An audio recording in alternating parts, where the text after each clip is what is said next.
Good morning, guys. Today we are going to discuss about energy. Okay, the states of energy.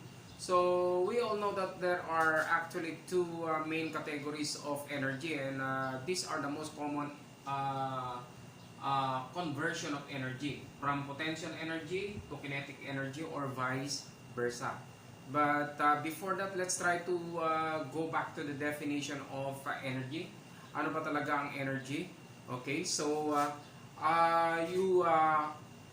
you can actually observe around you kung ano yung mga bagay na nagtataglay ng tinatawag nating energy.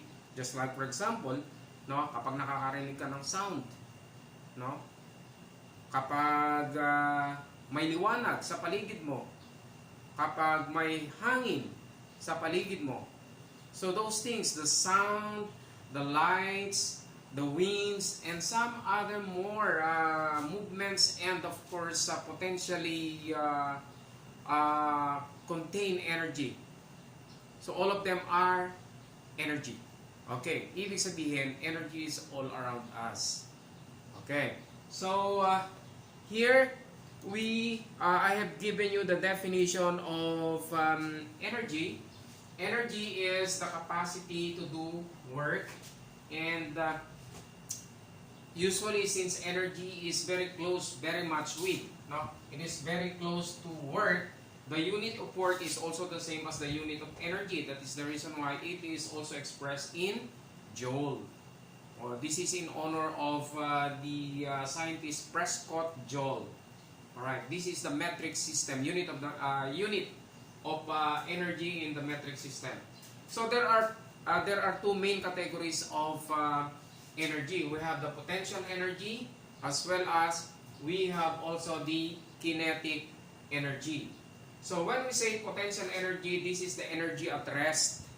Okay, or this is also known as stored energy.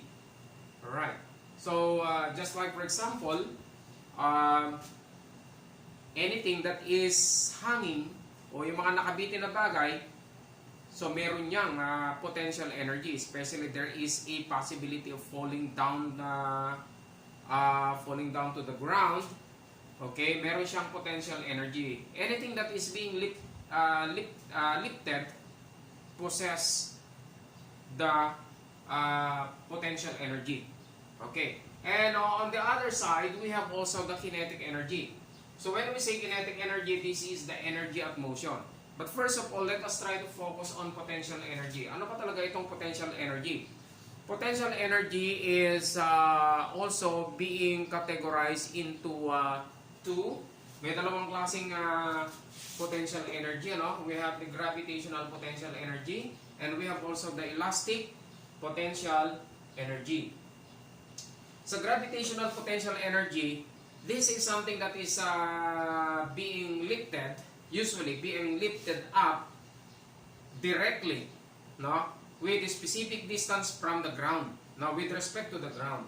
Okay, just like for example, kapag yung mga karyador na naghahakot ng palay ay isinasampa nila yung mga kabano price doon sa sasakyan, sa hauler, meaning to say, yung kinaban ng palay na nasa taas ay mayroon siyang potential energy, no?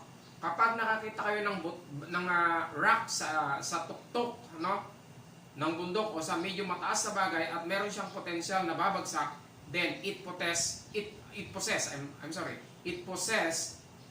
a potential energy. Okay. So usually yun ang tinatawag nating mga gravitational potential energy. Okay. So, gravitational potential energy may be computed using the formula PE is equal to mgh. Ano ba yung M? Ang M ay yung mass ng object. Ano yung G? Yung G ay yung acceleration due to gravity. No? Acceleration due to gravity, at meron itong constant value na 9.8 meter per second square. Okay. Ano yung H? So yung H ay yung taas o yung altitude, no? Yung pagkakaangat ng isang bagay. Halimbawa, ayan, ano?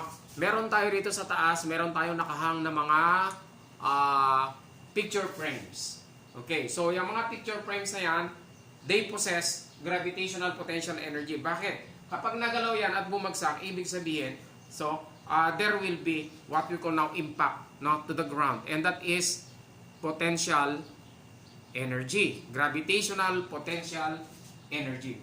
Okay. Now, on the other side, another type of potential energy we have also is the elastic potential energy.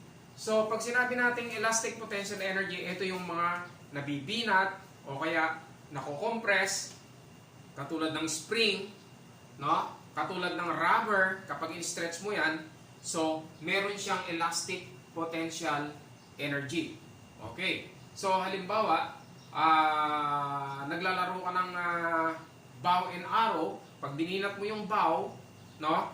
Yung string ng bow, so, what will happen? Meron dong elasticity, so ibig sabihin meron siyang elastic potential energy. Okay.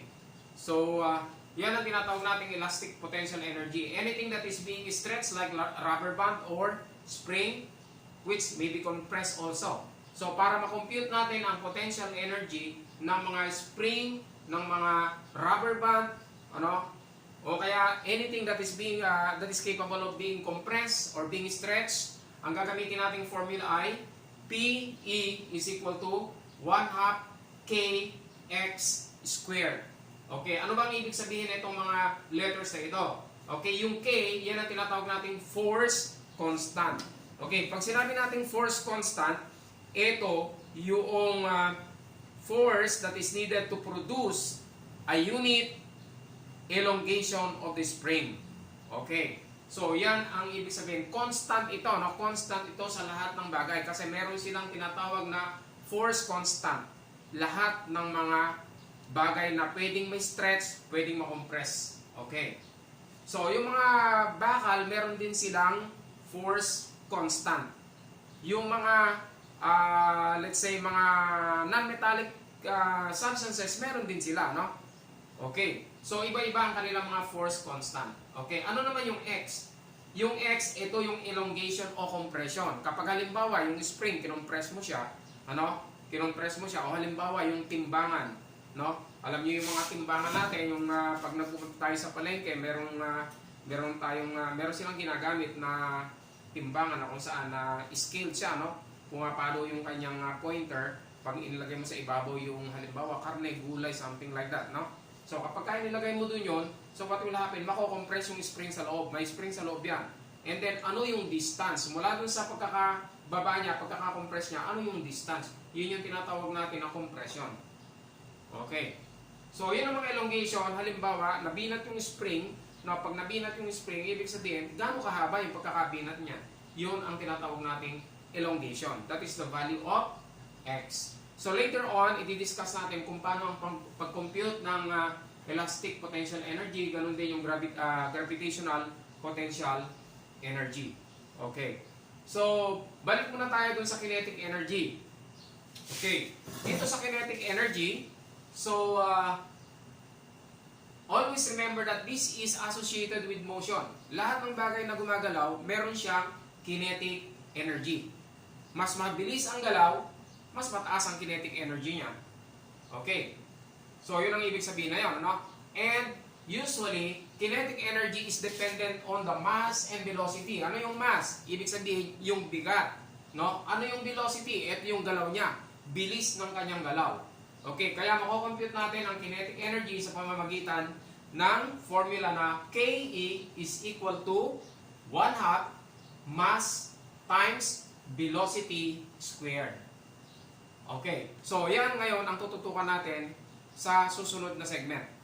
Okay.